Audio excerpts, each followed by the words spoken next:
Well, this has been a very busy week and reading through all the different comments regarding Burton Cummings and the Guess Who.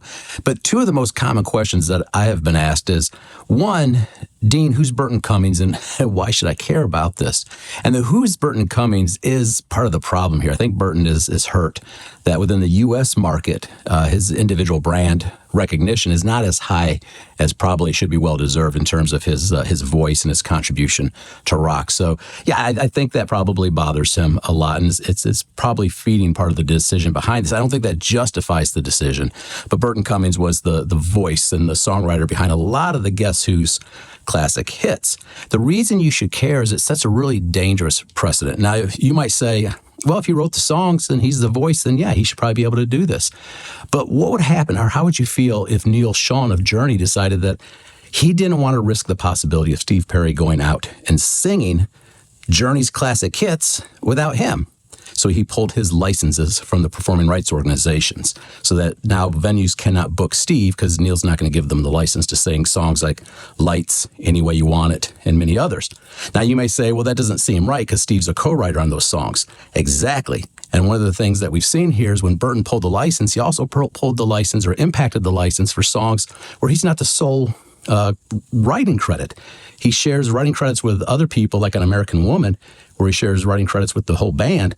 And he's disrupted licenses and royalties for everybody because that is what has happened. That is the precedence he has set. So how would you feel if we woke up one morning to find out Steve Perry is no longer allowed to sing Journey songs?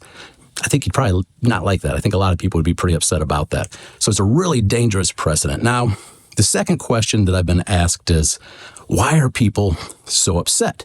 I've had folks say, they want to put their opinions out there, but they're afraid on social media that they're going to get attacked by people, and they don't understand how fans who really have nothing to do with the band, they're not a member of the band, they're not part of the legal discussions or the business discussions. Why are they getting so passionate and so vocal? And attacking in some of their comments.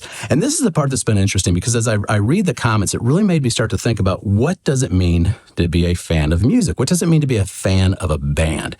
And it occurred to me that what I'm seeing are actually four different types of fans. There's the fan that says, you know what, I love this band, but for me, the band will always consist of this lineup of musicians. And I just can't accept any other lineup as part of this band. That's fine. I understand that emotion. I've been there myself, so totally get it. No problem with that. The second type of fan would be somebody that says, for me, the band can only be this lineup of musicians. If they're ever anything other than that, I don't like it, and I don't want you to like it. And they get very vocal, and they go out of their way to try to spread hate and make other people also not like that band or any type of change within the band. Then there's the third type of fan that would say, you know what, I get it, I understand why people like that lineup. I like that lineup. But you know what? I'm willing to try the new music. I'm willing to listen to the new lineup, and I'm willing to give that new music a shot. The fourth type of fan is the person that says, I've never known who was in the lineup. I really don't care who's in the lineup. I like the music. And if I go to see the show, I just want to make sure the music sounds good, that it reflects the way that I remember it. And what's funny is for years, I considered myself to be a power fan, a power music fan. Because I would learn all the facts about the musicians, the producers, the engineers, all the little fun facts about the album. But I've come to find that fans like me are part of the problem. We're the ones that get so uptight, so locked into a specific era, and we think that defines what the band is. We're the ones that have a hard time moving on. It's the fans that are just like, I love the music, I love the band, I just want it to sound great. I really don't care about who's in it. To some extent, you got to ask the question, are they truly the fan of the band? Everybody else is either a fan of a lineup, fan of a particular song, or a fan of a specific memory attached to the song. So, I don't know, just something to think about.